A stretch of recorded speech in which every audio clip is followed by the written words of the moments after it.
धारा 80 में है क्या? विधि पूर्ण कार्य करने में दुर्घटना। धारा 80 क्या कहती है? धारा 80 कहती है विधि पूर्ण कार्य कैसा होना चाहिए? विधि पूर्ण कार्य करने में दुर्घटना।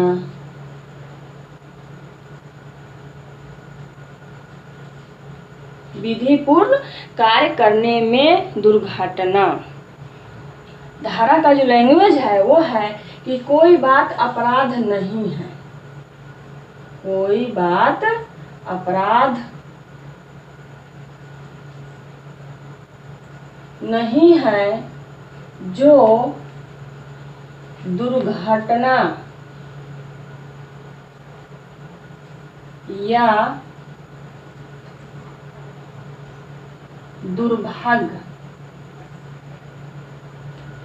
दुर्भाग्य से बिना किसी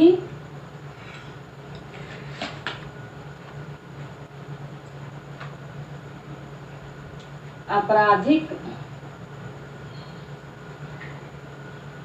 आशय या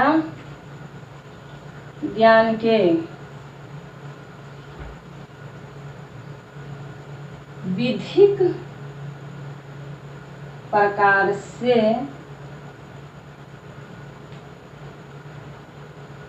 विधिक साधनों द्वारा सम्यक सतर्कता एवं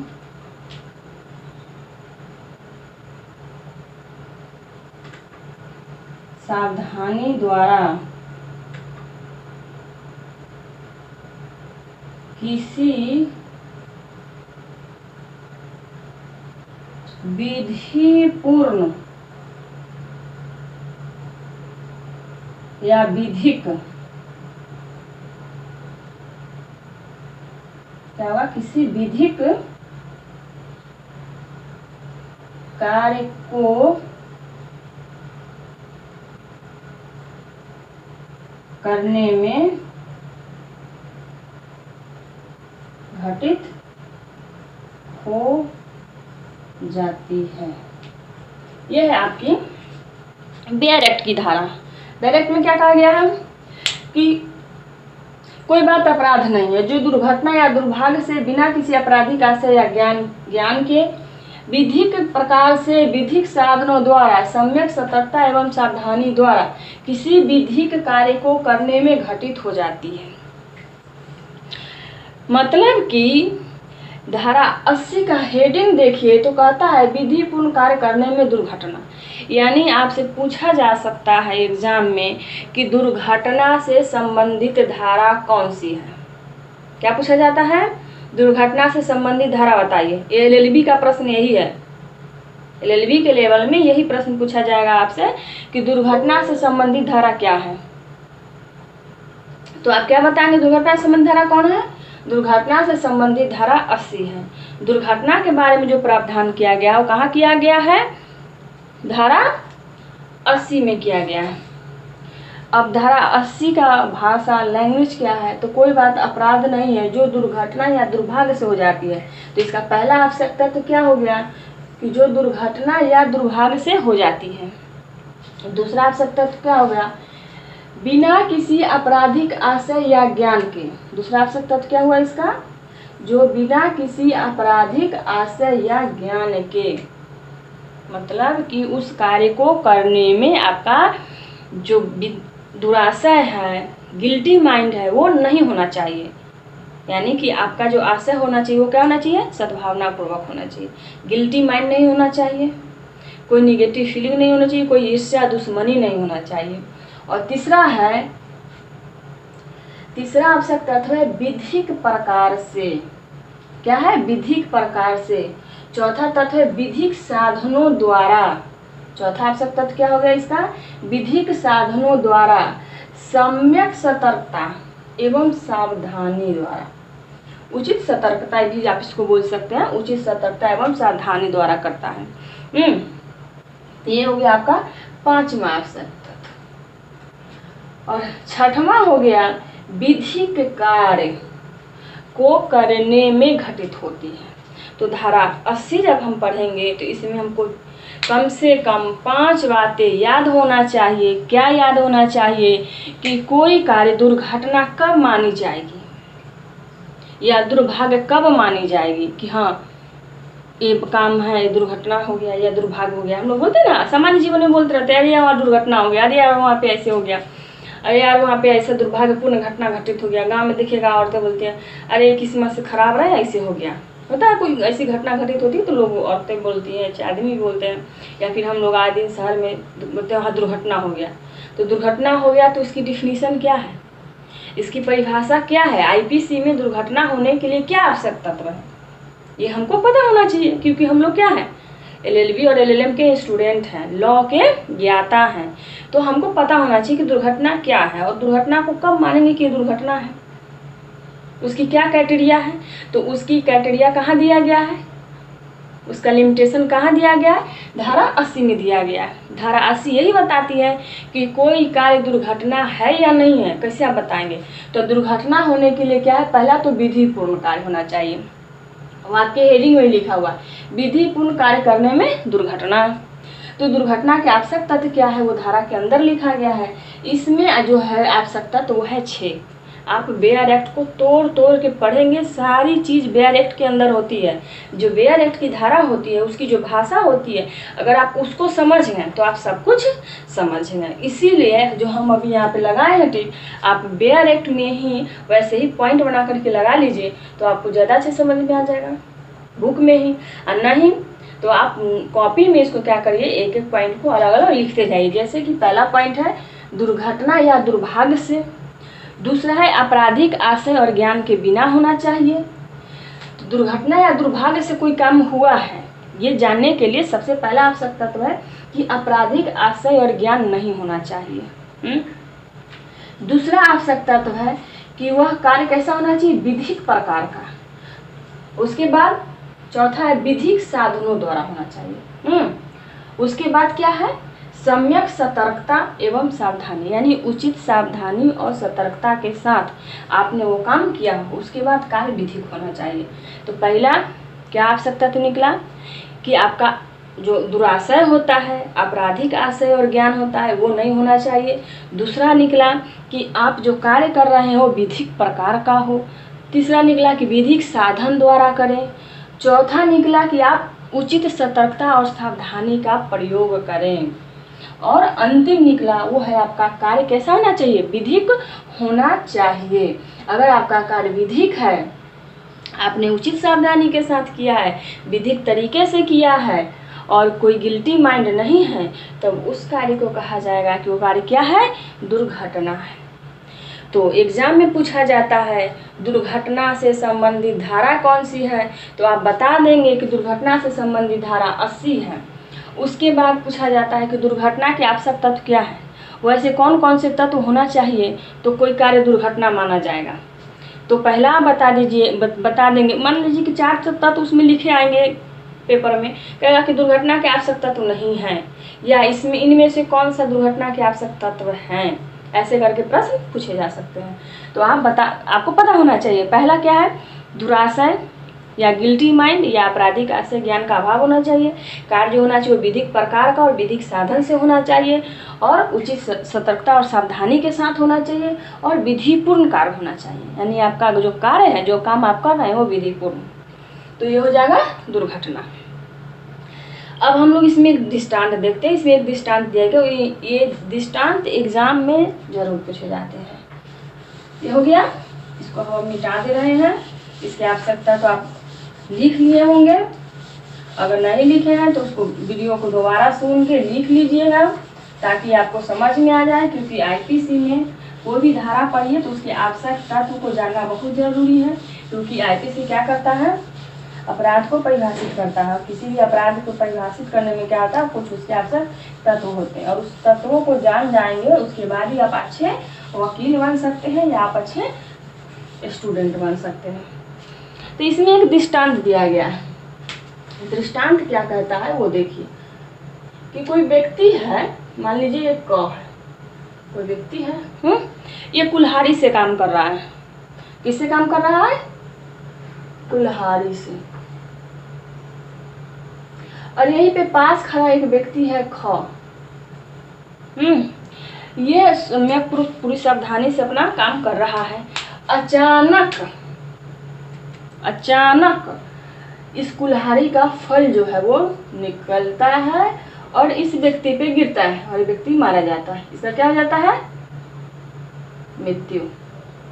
ये मर जाता है क्योंकि फल मान लीजिए जिसके सर पे गिरा, सर फट गया, मर गया। क्या होगा? क्या है ये? किसी अपराध के लिए उत्तरदायी होगा कि नहीं? यही आपका दृष्टांत है और यही एंट्रेंस में पूछ लिया जाता है। क्या पूछा जाता है कि एक व्यक्ति है जो कुल्हाड़ी से कार्य कर रहा है और उसका कुल्हाड़ी का फल पास खड़े व्यक्ति पे गिरता है और वह मारा जाता है। कौन सा अपराध कारित किया? तो यदि कौन, अब देखिए यहाँ पे यदि आ गया, बट आ गया, इफ आ गया, तो लॉ में जहाँ भी बट और इफ आता है वो धारा से ज़्यादा इम्पोर्टेंट हो जाता है। यदि कौन उचित सतर्कता और सावधानी पूर्वक,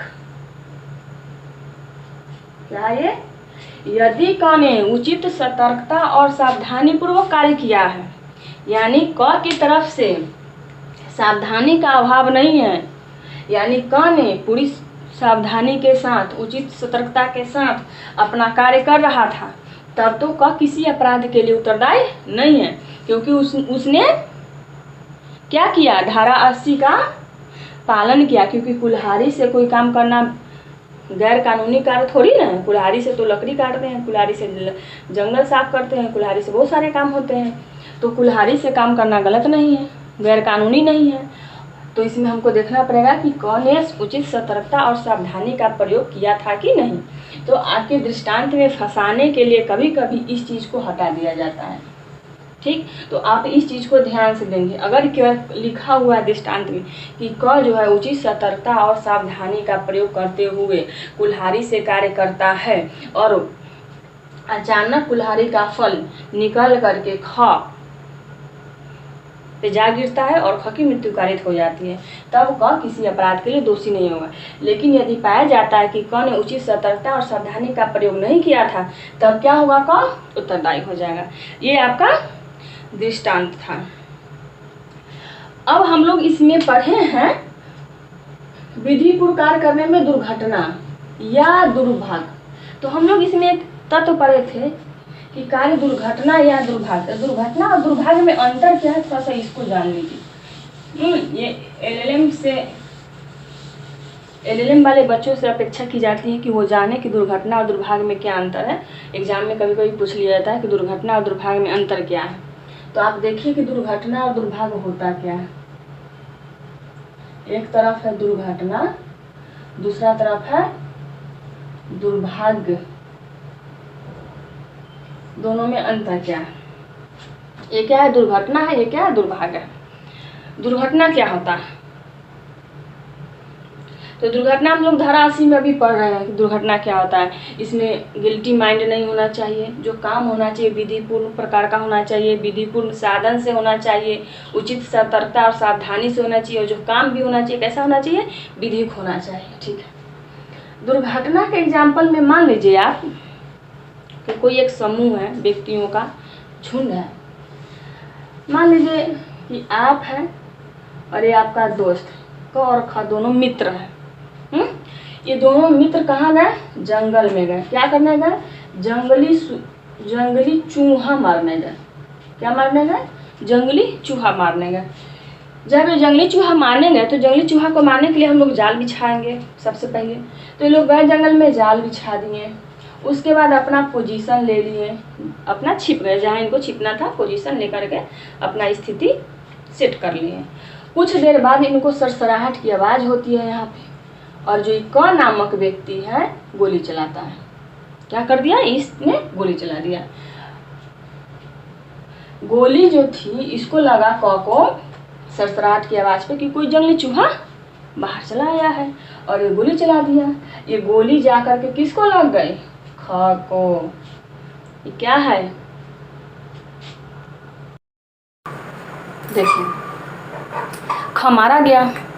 जब ख मारा गया तो क्या प्रॉब्लम हुआ? क जो था वो तो सरसराहट की आवाज़ सुना यहाँ पे, गोली चला दिया। जब क गोली चलाया तो उसको तो ये विश्वास था कि वो किस पे चला रहा है? जंगली चूहा पे चला रहा है।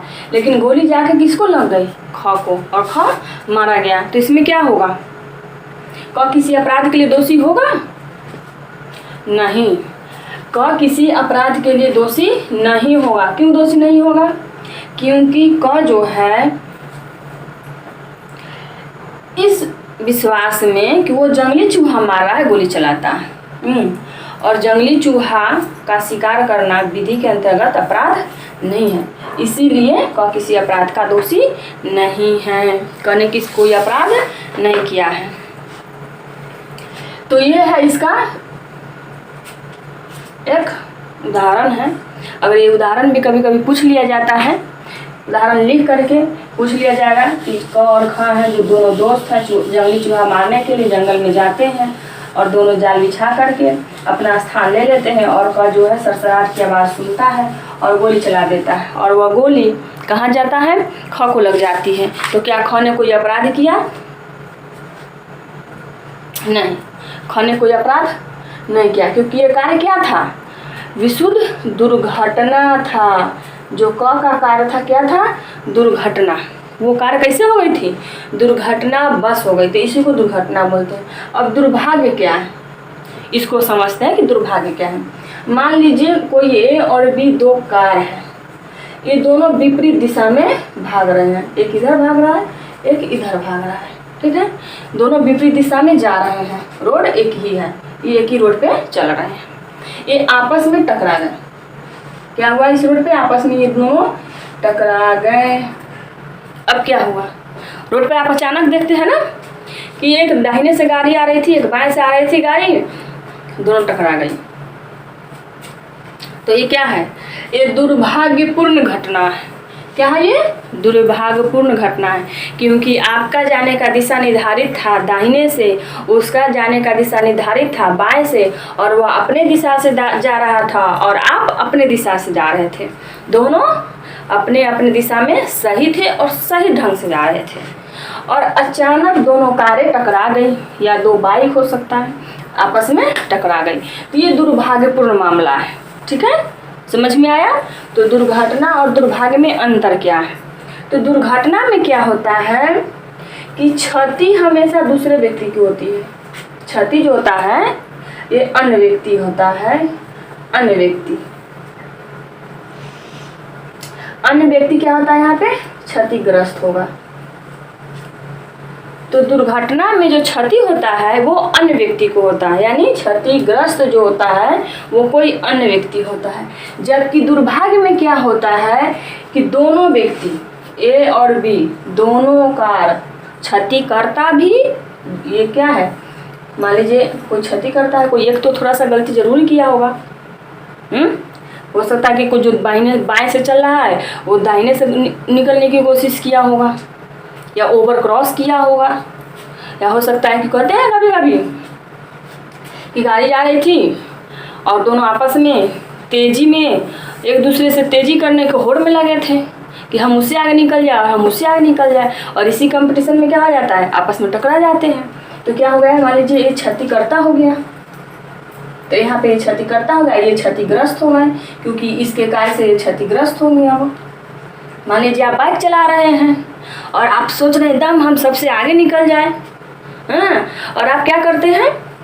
खूब स्पीड में जाते हैं और सबको क्रॉस कर जाते हैं। जितने लोग जा रहे हैं सबको क्रॉस करते हुए आगे निकलते हैं। तो आप मान लीजिए ये है, तो आप आगे जब निकल रहे हैं, ओवर राइडिंग कर रहे हैं, खूब स्पीड में आगे भाग रहे हैं, और कोई बी है जो आराम से जा रहा है, वो आपके रास्ते में पड़ गया और टकरा गया। वो अपने दिशा से चल रहा था तो वो क्षतिग्रस्त हो गया। तो यहाँ पे क्षतिकर्ता और क्षतिग्रस्त दोनों व्यक्ति को बराबर क्षति होता है। क्या होता है? बराबर, इक्वल क्षति होगा। जितना क्षति क्षतिकर्ता को होगा उतना ही क्षति क्षतिग्रस्त व्यक्ति को होगा। कहने का मतलब ये है कि दुर्भाग्यपूर्ण मामले में या दुर्भाग्य वाले मामले में क्षतिकर्ता और क्षतिग्रस्त दोनों ही व्यक्ति को नुकसान होता है, जबकि दुर्घटना में जो क्षति होता है किसको होता है? अन्य व्यक्ति को होता है। किसको होता है? अन्य व्यक्ति को होता है। तो आप ये याद रखेंगे कि दुर्घटना और दुर्भाग्य में अंतर क्या है। तो इसमें यही मेजर अंतर है और ये आपको याद रहना चाहिए। कभी कभी पूछ लिया जाता है, एनएलएम वाले में से जरूर पूछा जा सकता है उनसे कि दुर्घटना और दुर्भाग्य में अंतर क्या है। तो आपको ये बात पता होना चाहिए कि दुर्घटना और दुर्भाग्य में अंतर क्या है। अब हम लोग थोड़ा सा दुर्घटना के 2-4 उदाहरण देखते हैं, क्योंकि उदाहरण बहुत पूछे जाते हैं धारा 80 से। धारा 80 पे आपके उदाहरण बहुत पूछे जाते हैं। तो एक स्टीफन महोदय है। स्टीफन महोदय मतलब कि ये आपराधिक विधि विशेषज्ञ हैं। स्टीफन महोदय जो है अपराधी विधि विशेषज्ञ हैं। इन्होंने 4 उदाहरण प्रस्तुत किया है। धारा 80 में इन्होंने 4 उदाहरण दिए स्टीफन महोदय ने। कभी कभी ये उदाहरण ही लिख करके पूछ लिया जाता है बीएचयू के एग्जाम में। तो अगर आप बीएचयू एंट्रेंस की तैयारी कर रहे हैं तो आपके लिए उदाहरण बहुत इंपॉर्टेंट है, क्योंकि बीएचयू जो है धारा एलएलएम के एग्जाम में डायरेक्ट धारा बहुत कम पूछता है। एलएलबी के एग्जाम में पूछ लेगा सीधे धारा, लेकिन एलएलएम के एग्जाम में सीधे धारा नहीं पूछता है, बहुत कम पूछा जाता है। वो घुमा फिरा के क्वेश्चन को बनाता है। तो इसमें क्या क्वेश्चन बन सकता है? तो आपके स्टीफन का जो 4 उदाहरण है, इस उदाहरण में से कोई एक उदाहरण भी पूछा जा सकता है। इन्होंने पहला उदाहरण क्या दिया था कि मान लीजिए कि कोई व्यक्ति है। पहला उदाहरण नंबर 1, इसमें उन्होंने एक उदाहरण दिया कि कोई एक गुरु है और इनका कोई शिष्य है, विद्यार्थी है, शिष्य है। और हिंदू कल्चर में यानी भारत में हम लोग देखते हैं कि जो हमारे गुरु होते हैं वो हमारे माता पिता से भी ऊपर होते हैं। क्यों? क्योंकि वो हमको ज्ञान देते हैं।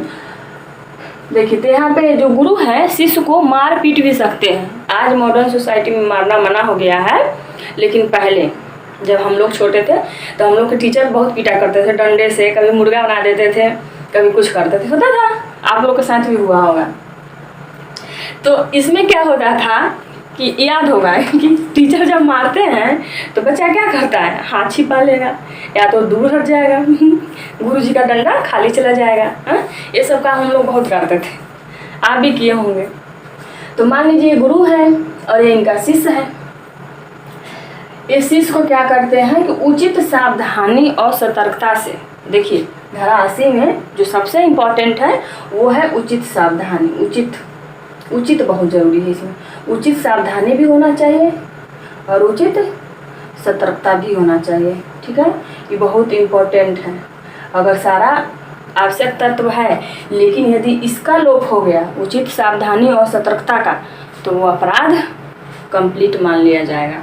क्योंकि उचित सतर्कता और सावधानी का अभाव दिखाता है कि आपने जो काम किया है वो उपेक्षापूर्ण किया है, इसलिए वो दुर्घटना नहीं हो करके अपराध हो जाएगा। इसलिए उचित सावधानी और सतर्कता बहुत इम्पोर्टेंट है धारा 80 में। देखिए, तो ये गुरु है। गुरु ने उचित सावधानी सतर्कता का प्रयोग करते हुए अपने शिष्य को सुधारने के लिए उन्होंने क्या किया? उसको पीटा, मारा, कुछ भी किया, ताकि शिष्य को कोई क्षति ना हो। उन्होंने उचित सावधानी सतर्कता का प्रयोग करते हुए शिष्य को सुधारने की कोशिश किया। सुधारने की कोशिश क्या मतलब? उसने जो कोई गलती किया होगा उसके लिए उन्होंने उसको पीटा। लेकिन ये शिष्य मर गया। मर गया। लेकिन गुरु ने तो उचित सतर्कता और सावधानी के साथ कार्य किया था, फिर भी शिष्य मर गया। कुछ बच्चे होते हैं जो ओवर सेंसिटिव होते हैं, उनको थोड़ा सा डांट दो या फिर आँख थोड़ा सा दिखा दो, उतने ही में वो रोने लगते हैं, एकदम उनकी हालत पस्त हो जाती है। तो अगर कोई वैसा स्टूडेंट है तो उसके लिए गुरु क्या होगा? उत्तरदायी नहीं होगा, क्योंकि ये गुरु की नैतिक जिम्मेदारी है कि बच्चे को नैतिक शिष्टाचार भी दे और उसको अच्छे संस्कार भी दे। और उसको अच्छे संस्कार देने के लिए अगर आवश्यक है तो वो उचित बल का प्रयोग भी कर सकते हैं, यानी उसको हल्का फुल्का मार पीट सकते हैं, डांट सकते हैं उसको, थप्पड़ मार सकते हैं। और अगर वैसा काम गुरु करता है और उसी दौरान शिष्य मर जाता है तो गुरु किसी अपराध के लिए उत्तरदायी नहीं होगा। ये पहला उदाहरण था। अब दूसरा उदाहरण लीजिए। दूसरा उदाहरण में क्या कहा गया कि क जो है, मान लीजिए कोई मकान मालिक है और ख अतिचारी है। अतिचार हम लोग पढ़े हैं, आप भी पढ़े हैं, पता होगा अतिचारी क्या है। जब किसी दूसरे की ज़मीन पे बिना बुलाए आप पहुँच जाते हैं तो उसको अतिचार कहा जाता है। अतिचार की परिभाषा हम लोग आगे भी देखेंगे अतिचार क्या होता है। मान लीजिए स्वामी है, मकान मालिक है, ख जो है बिना बुलाए हुए या बिना विधिपूर्ण कोई अधिकार के ख के घर चला जाता है। जब ख जाता है इसके घर तो क इसका विरोध करता है, बलपूर्वक उसको भगा देता है, बल का प्रयोग करके इसको भगाता है, कहता है तुम भागो यहाँ से। ख नहीं भागता है, इसका प्रतिरोध करता, कहता काहे हम ना भागब। ख कहता हम ना भागब, अब का हुई, तो ये प्रतिरोध करता है। लेकिन ख जो है बल का प्रयोग नहीं करता है। क्या करता है ये? बल का प्रयोग नहीं करता है, ये ध्यान रखना है। ख बल का प्रयोग नहीं करता है और बिना बल प्रयोग किए ही प्रतिरोध करता है। प्रतिरोध कैसा है? बिना बल के। और जब ये प्रतिरोध करता है तो दोनों में आपस में झगड़ा होने लगता है, मुंह से बहसा वैसी होने लगता है क और ख के बीच। और इसी बीच क मर जाता है। क क्या हो जाता है? मर जाता है। अब क्या होगा? ख किसी अपराध के लिए दायी होगा? सोच के बताइए। ख किसी अपराध के लिए उत्तरदायी होगा? नहीं। क्यों नहीं होगा? क्योंकि क जो था बल का प्रयोग करके ख को भगाया, क्योंकि ख अतिचार किया, लेकिन ख ने बिना बल प्रयोग किए ही उसका प्रतिरोध किया और दोनों में आपस में मुंह से कुछ बहस हुआ और उस बहस के दौरान ख मारा गया। इसका मतलब कि इसकी मृत्यु कैसी थी? आकस्मिक थी इसकी मृत्यु, दुर्भाग्यपूर्ण थी। कैसा था यह घटना? दुर्भाग्यपूर्ण था। किसी के बीच अगर मुंह से सिर्फ बहसा बहसी हो रहा है तो ये मृत्यु का कारण नहीं हो सकता है। तो नॉर्मल बातें हैं, आपस में लोग झगड़ते रहते हैं, बहस करते रहते हैं। और हम अगर मानव है तो मानव का नेचर है बोलना, चुप तो रह नहीं सकता। तो इसीलिए ये नॉर्मल फिनोमिना था। इसलिए क की मृत्यु क्या मानी गई? आकस्मिक। चलिए हम लोग दो उदाहरण समझ लिए और इन उदाहरणों को अच्छे से याद रखिएगा, दिमाग में सेट करेंगे, क्योंकि इसी उदाहरण पर वो क्या कर देते हैं? समस्या बनाते हैं। और एक उदाहरण को समस्या के तौर पे आपके सामने पेश कर देंगे और बोलेंगे कि बताइए ख ने कोई अपराध किया? तो आपको पता होना चाहिए कि ख ने कोई अपराध नहीं किया। क्यों? क्योंकि उसने कोई बल प्रयोग भी नहीं किया था और उसने कुछ गलत काम भी नहीं किया था। तीसरा एग्जाम्पल है कि मान लीजिए क एक कर्मचारी है। मान लीजिए आपका घर टूटा हुआ है, आप घर बनवा रहे हैं, आपका छत ढला जा रहा है, ठीक है। और कोई एक लेबर है क जो आपके छत पे काम कर रहा है और वो उचित चेतावनी क्या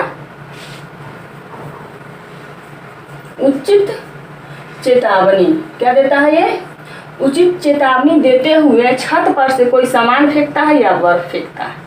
ठीक, जो उदाहरण है उसमें बर्फ लिखा हुआ है कि बर्फ फेंकता है। मान लीजिए बर्फ फेंकता है, ये ज़्यादा दिमाग में सेट रहेगा क्योंकि उदाहरण में बर्फ फेंकना है। मान लीजिए कुछ ईंटा फेंकता है। हम लोग का आज के डेट में जो छत पे काम होता है, आप जब घर बनवाते हैं तो छत पे बहुत सारा सामान होता है। जब सेंटरिंग खुलता है तो ईंट गिरता है, बालू मिट्टी सब गिरता है। तो ये क है, कर्मचारी है, लेबर है आपका, और ये छत पे काम कर रहा है और वह उचित चेतावनी देते हुए छत पर से कोई सामान फेंकता है या बर्फ फेंकता है। एक राहगीर है जो इस रास्ते से जा रहा है, मान लीजिए, और राहगीर जो है च नामक व्यक्ति है और ये बर्फ उस पे गिर जाता है और ये च मारा जाता है। छत पर से कोई सामान फेंका गया और ये सामान जो है च पर गिरा, च मारा गया। तो ये क्या है कि क ने कोई अपराध किया? नहीं, क ने कोई अपराध नहीं किया, क्योंकि वह उचित चेतावनी देते हुए बर्फ को छत पर से फेंका, इसलिए वह किसी भी अपराध के लिए उत्तरदायी नहीं है। यह है तीसरा उदाहरण। ठीक है, तो ये उदाहरण आप याद रखेंगे। चौथा उदाहरण देखिए। चौथा उदाहरण बहुत इम्पोर्टेंट है। एक व्यक्ति है क, एक बंदूक को उठाता है, बंदूक लेता है और यह जाने बिना कि वह भरा हुआ है कि नहीं ख पर निशाना करता है और घोड़ा दबा देता है। ख की तरफ निशाना किया और घोड़ा दबा दिया, गोली चल गई, ख मारा गया। ख क्या हुआ? मारा गया। अब क्या होगा?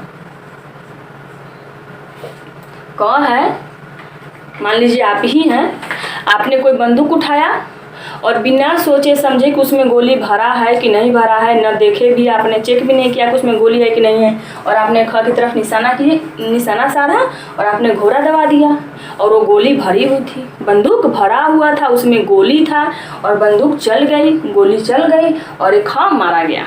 अब क्या होगा? आप धराशी का बचाव ले सकते हैं? नहीं, आपको बचाव नहीं मिलेगा, क्योंकि आपने जो ख ने जो काम किया वो कैसा काम था? उचित सतर्कता और सावधानी नहीं था। यहाँ पे क्या था? उचित सतर्कता और सावधानी क्या था? नहीं था। ख को बंदूक चलाने से पहले या घोड़ा दबाने से पहले देखना चाहिए था कि वह उसमें गोली भरा है या नहीं, वह भरा हुआ है क्या, उसमें गोली भरी पड़ी है, उसने जांचने की कोशिश नहीं किया और क सीधे बंदूक उठाया और ख की तरफ तान दिया और वह घोड़ा दबा दिया और उसमें गोली भरी थी और गोली चल गई और ख मारा गया। तो क उत्तरदायी होगा किसके लिए? हत्या के लिए। क ने क्या किया? हत्या किया। क्यों?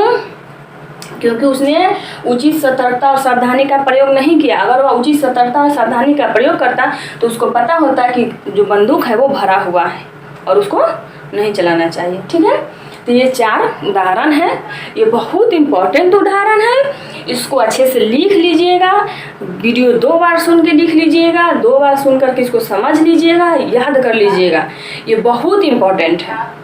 इसी पे आपको समस्या बना करके पूछा जाता है। और ये समस्या बहुत ही उलझाए हुए लैंग्वेज में पूछे जाते हैं, इसलिए जो लैंग्वेज हम आपको बताए हैं उसमें सबसे इम्पोर्टेंट बताए हैं उचित सतर्कता और सावधानी, और इसको अगर आप ध्यान रखेंगे तो आप समस्या को हल कर ले जाएंगे। और कोई भी समस्या है, आप सबसे पहले देखिए कि वो उचित सतर्कता और सावधानी का प्रयोग किया है कि नहीं। तो धारा 80 पे बनने वाली कोई भी समस्या है तो आप उसका समाधान कर सकते हैं। ये धारा 80 पे उदाहरण था। अब हम लोग केस लॉ देखेंगे कि धारा 80 पे केस क्या क्या है। तो इस पे 2 इम्पोर्टेंट केस है जो कभी कभी पूछ लिया जाता है, वो दोनों केस को हम आपको बताते हैं कि इस पे कौन कौन सा केस है। एक केस में क्या हुआ था, एक अतिचारी था।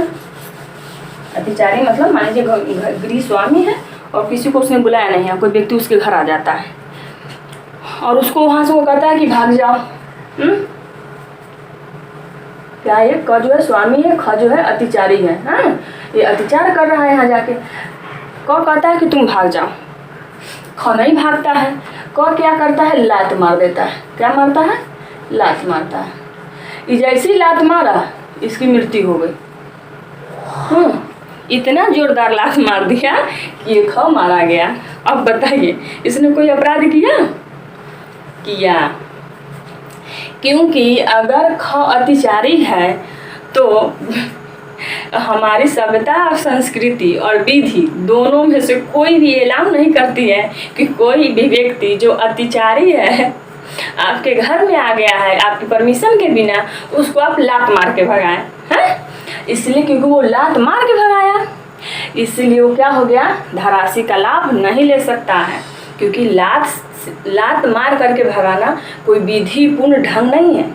धारा 80 में हम लोग क्या पढ़े हैं कि विधिपूर्ण प्रकार से, विधिपूर्ण रीति से, विधिपूर्ण साधन से और विधिपूर्ण कार्य करता है। तो ये विधिपूर्ण साधन थोड़ी है इसका कि लात मार के भगाए, उसको मुंह से भगाता, डांट के भगाता, अलग बात था। अब इस पे हम लोग एक केस देखते हैं। केस का नाम है जागेश्वर बनाम इम्पायर। इसमें क्या हुआ था हम आपको बताते हैं। पहले केस लिख लीजिए। ठीक है, पहले इस केस को लिख लीजिए, जागेश्वर बनाम इम्परर। और दूसरा केस है वो है साकिर बनाम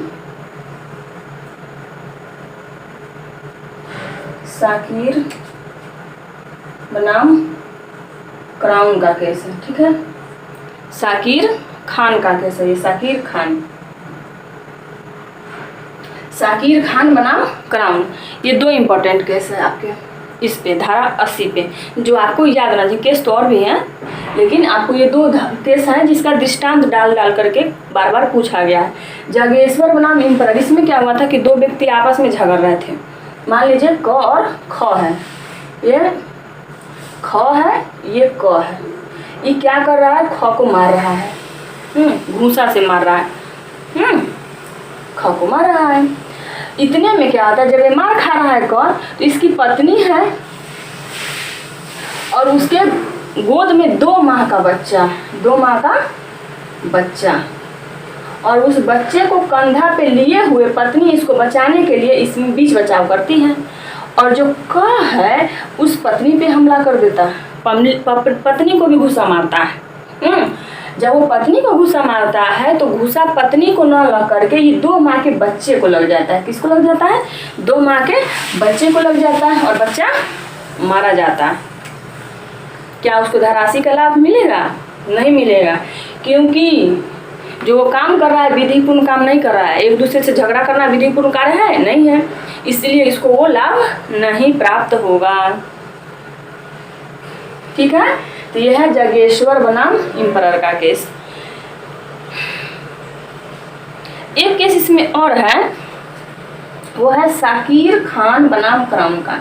इसमें क्या हुआ कि कुछ लोग थे, 100 लोग थे, 150 लोग रहेंगे। हम लोग पार्टी मनाने के लिए, पिकनिक मनाने के लिए घर से दूर जाते हैं। आप लोग भी जाते होंगे कभी, अगर भदोही उधर मिर्जापुर अगर घर होगा तो उधर देवदरी राजदरी चले जाते हैं हम लोग, नहीं तो इधर होगा तो हम लोग इधर मैहर और ये सब बहुत सारी जगह है। हम लोग हमेशा दोस्तों के साथ क्या करते हैं, पिकनिक मनाने पार्टी करने चले जाते हैं।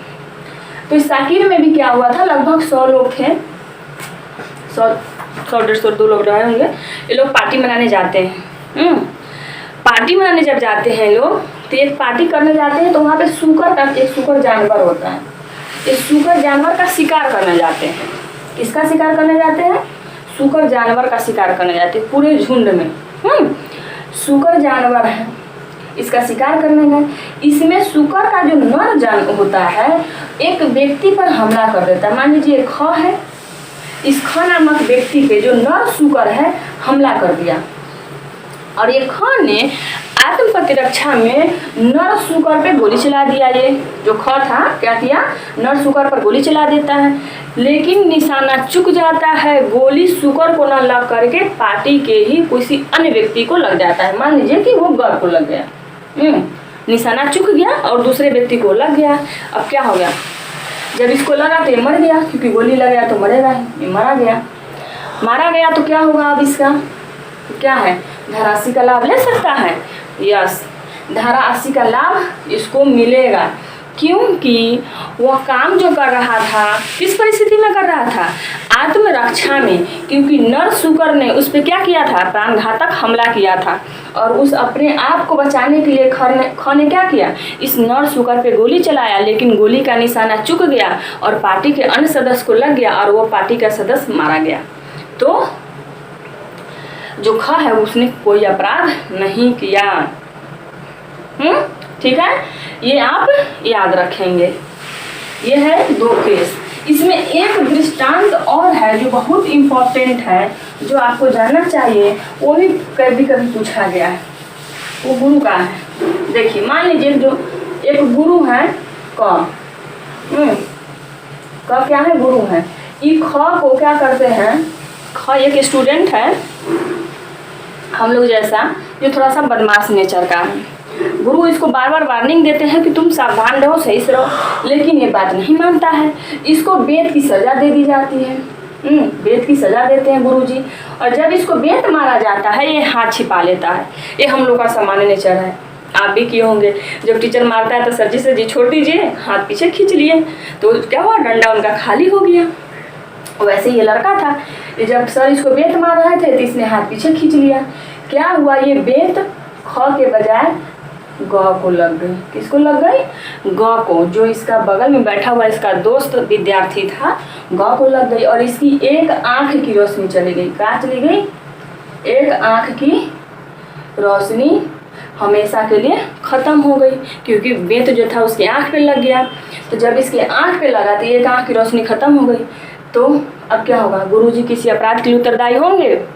नहीं उत्तरदायी होंगे। उनको धारा 80 का लाभ मिलेगा। क्यों मिलेगा? क्योंकि गुरुजी सद्भावना पूर्वक और उचित सावधानी के साथ अपने शिष्य को सुधारने के लिए बेत की सजा दिए थे, और ये सजा दे सकते हैं वो बच्चे को। और वो जब मार रहे थे तो बच्चे ने क्या किया? हाथ छिपा लिया, और हाथ छिपा लेने की वजह से गौ को लग गया। और यह कैसा मामला हो गया? दुर्भाग्यपूर्ण। कैसा मामला हो गया ये? दुर्भाग्यपूर्ण। अगर बच्चा हाथ नहीं छिपाया होता तो ये डंडा ख के हाथ पे लगी होती, गौ को लगती ही नहीं। लेकिन इसके हाथ छिपाने की वजह से डंडा ग को लग गई और उसकी आंख की रोशनी चली गई। तो ये मामला दुर्भाग्यपूर्ण मामला है और गुरुजी किसी अपराध के लिए उत्तरदायी नहीं होंगे। ठीक है, तो इसके जो एग्जाम्पल हैं वो बहुत इम्पोर्टेंट है। एक स्टीफन महोदय ने एग्जाम्पल दिया है, वो बहुत इम्पोर्टेंट है, वो आप याद रखिएगा। ये पूछा गया है एग्जाम में, स्टीफन का है, स्टीफन महोदय ने दिया है।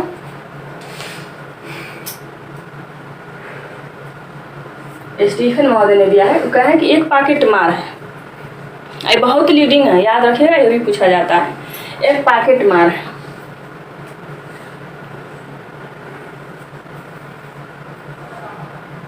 दरगान में करते हैं। स्टेशन पे चलिए, बस स्टैंड में जाइए तो वहाँ पे पॉकेट मार रहते हैं 2-4 जो लोगों का जेब काटते रहते हैं। एक पॉकेट मार था, ऐसे ही वो स्टेशन पे पॉकेट मारता था लोगों का। एक बार क्या हुआ कि वो एक सज्जन ख का पॉकेट मारने गया, लेकिन इस सज्जन के जेब में पिस्तौल था। जब वो पैसा निकालने के लिए या पर्स चुराने के लिए जब इस सज्जन के जेब में हाथ डाला तो वो पिस्तौल पकड़ लिया और पिस्तौल भरी हुई थी और उसका घोड़ा दब गया। क्या हुआ? घोड़ा दब गया और घोड़ा दबते ही उससे गोली निकली और ख मर गया, ख मारा गया। अब क्या होगा? पॉकेट मार किस चीज़ के लिए उत्तरदायी होगा? पॉकेट मारी के अपराध के लिए दोषी होगा कि वो हत्या करने के लिए दोषी है, क्योंकि वो घोड़ा दबा दिया, उसकी मर्डर हो गई, उसकी हत्या हो गई। देखिए, पॉकेट मार जो था उसका उद्देश्य क्या था? पर्स निकालना, पैसा चोरी करना, है ना, यही उसका काम था कि वो पर्स निकाल ले और पैसा लेके भाग जाए। उसका इतना ही उद्देश्य था। इस सज्जन व्यक्ति का मर्डर करना उसका कोई उद्देश्य नहीं था। जब मर्डर इसलिए हो गया क्योंकि उस सज्जन व्यक्ति के जेब में पर्स के बजाय क्या था? बंदूक था जो भरी हुआ था और उसमें गोली रखी हुई थी। और जब पॉकेट मार हाथ घुसाया तो उसके हाथ पिस्तौल लगा और वो जैसे ही पिस्तौल पकड़ा वो घोड़ा दब गया। पॉकेट मार सिर्फ पैसा लेना चाहता था, वो हाथ घुसाया पैसा निकालने के लिए, लेकिन उसमें रखी थी पिस्तौल भरी हुई थी और गोली चल गई और वो खा मारा गया। तो पॉकेट मार जो होगा सिर्फ पॉकेट मारी के लिए उत्तरदायी होगा, मर्डर के लिए नहीं। तो ये एग्जाम में पूछा जाता है और आप इसका दृष्टांत अच्छे से तैयार कर लेंगे, क्योंकि इसके दृष्टांत और जो हम उदाहरण बताए हैं ये उदाहरण बहुत इंपॉर्टेंट है। इसी से प्रश्न वहाँ पे फ्रेम किए जाते हैं और समस्या बना के किए जाते हैं। इसलिए इसको अच्छे से एक बार ना समझ में आए 2 बार 3 बार रिमाइंड करके इसको 2 बार 3 बार इस वीडियो को सुन करके समझ लीजिए, फिर उसको थोड़ा सा छोटा सा नोट्स बना करके अपना लिख लीजिए, ताकि आपको एग्जाम समय अच्छे से याद रहे कि इसमें क्या क्या है। और एक चीज़ याद रखिएगा कि आप लोग ज़्यादा से ज़्यादा इसको सब्सक्राइब करिए और इसको शेयर ज़रूर करिए, ताकि हमारा जो सब्सक्राइबर्स हैं वो 1000 के पार हो, ताकि हम आप लोगों को डायरेक्ट ऑनलाइन पढ़ा सकें और डायरेक्ट इंटरेक्शन हो सके। आज धारा हम लोग 80 कंप्लीट कर लिए। अब अगला लेक्चर जो होगा वो हमारा धारा 81 पे होगा। थैंक यू, धन्यवाद, खुश रहिए, स्वस्थ